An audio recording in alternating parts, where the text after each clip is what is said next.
जय श्री राम साथियों, ज्योतिष जिज्ञासा में एक बार फिर से आपका बहुत बहुत स्वागत है। ज्योतिष जिज्ञासा में आज हम जिस ग्रह की चर्चा करने जा रहे हैं वह ग्रह सूर्य से बाह्य ग्रह कहलाते हैं। सूर्य व छाया माता के पुत्र शनि।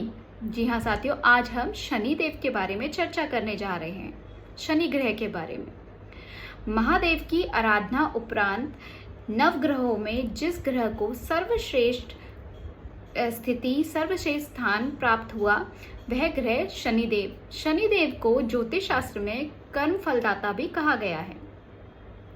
कर्म प्रधान विश्व रचि राखा, जो जस करहि तस फल चाखा।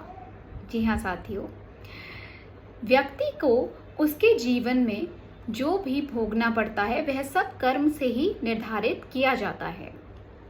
व्यक्ति की कुंडली में अगर शनि ग्रह शुभता में होते हैं तो व्यक्ति को कर्मशील, मेहनती, कठोर परिश्रमी और अनुशासन प्रिय व कठोर निर्णय लेने में सक्षमता प्रदान करते हैं। वहीं अगर वो अशुभ स्थिति में होते हैं तो वो व्यक्ति को जड़ बुद्धि, हठी व आलसी बनाते हैं। जी हाँ साथियों, कर्म व्यक्ति के जीवन में बहुत ही विशेष स्थान रखता है। कर्मों को हम 3 श्रेणी में बांटते हैं। कर्म जो कि क्रिया से बहुत ही अलग है।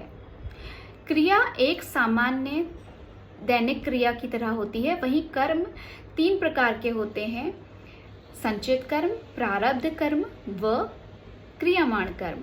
संचित कर्म वह कर्म होते हैं जो किसी भी मनुष्य को पूर्व सभी जन्मों से इकट्ठा किए गए होते हैं। वहीं पे प्रारब्ध कर्म उन्हीं संचित कर्मों में से कुछ कर्मों को जब व्यक्ति भोगने के लिए इस जन्म में उन्हें भोगता है तो उसको हम प्रारब्ध कर्म कहते हैं, जो कि मनुष्य बदल नहीं सकता, टाल नहीं सकता, उसे सिर्फ वो भोगने होते हैं।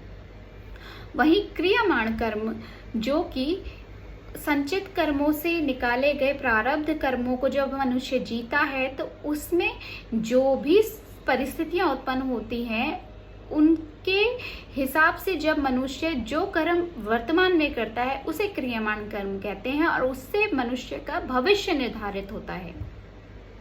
जी हाँ साथियों, क्रियामाण कर्म को हम और 3 भागों में बांटते हैं, जो कि मनसा वाचा कर्मणा कहलाता है। मनसा कर्म जो व्यक्ति मन से करता है, विचारों से करता है। वाचा कर्म वही कर्म होता है जो व्यक्ति वाणी से करता है, कटुभाषी और मधुरभाषी होता है। वहीं कर्मणा कर्म जो मनुष्य क्रिया द्वारा करता है। इसी के साथ आज की इस वार्ता